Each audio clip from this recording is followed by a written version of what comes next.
صاحب کی میزبانی میں یہاں پر ہزاروں کارکنان کا جمع غفیر ہے۔ باغڑی صاحب کیا دیکھ رہے ہیں؟ اس ٹائم پی ٹی آئی کا قافلہ تو ککھڑ پہنچ چکا ہے، آپ نے بھی یہاں پر عوام کا بڑا جوش و جذبہ دکھائی دے رہا ہے، تو کیا کہیں گے سر آپ؟ بسم اللہ الرحمن الرحیم۔ ہاشمی صاحب، آپ جانتے ہیں کہ اس وقت ہمارے ملک میں یہ جو فتنہ پھیلا رہا ہے، عمران خان جو فتنہ پھیلا رہا ہے ہمارے ملک میں، ہم نے اس کو روکنا ہے۔ یہ ہم اپنے ملک کا نقصان نہیں ہونے دیں گے کسی صورت، اس کو ہر طریقے سے روکیں گے۔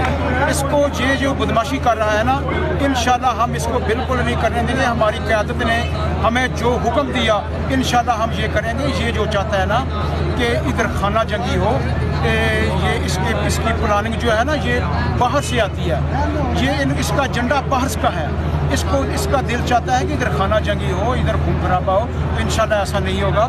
ہم اس کو روکیں گے، دوسرا ہمارے بھائی ہیں اس کو ضرور روکیں گے۔ اچھا سر، آج کا ایجنڈا کیا ہے؟ باغڑی صاحب زندہ باد۔ اچھا سر، آج کا ایجنڈا کیا ہے؟ یہاں پر ایم این ایف نثار چیمہ صاحب بھی پہنچ رہے ہیں، تو کیا یہاں پر اہم پیغام آپ دیں گے؟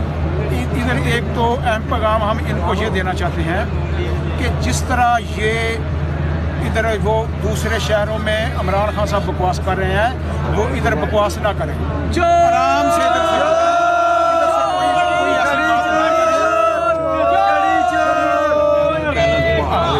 ہم یہ اس کو یہ سمجھا دینا چاہتے ہیں کہ یہ جو اداروں پہ حملے کر رہا ہے یا یہ جو شرفاء پہ حملے کر رہا ہے، جو اس نے فحاشی پھیلائی ہے، ہم نے اس کو روکنا ہے۔ یہ کام اس کو ہم نے نہیں کرنا انشاءاللہ۔ بہت شکریہ۔ آپ دیکھ رہے ہیں باغڑی صاحب کا کہنا ہے کہ آج جو لانگ مارچ جو پی ٹی آئی کا پہنچ رہا ہے ککھڑ، تو اس کو روکنے کے لیے یہاں پر عوام نون لیگ کی اور ڈسٹرکٹ کے جو جنرل سیکرٹری ہے شعیب الطاف چیمہ صاحب اور انفارمیشن سیکرٹری میاں مدثر صاحب بھی یہاں پر موجود ہیں اور کارکنان کی بڑی تعداد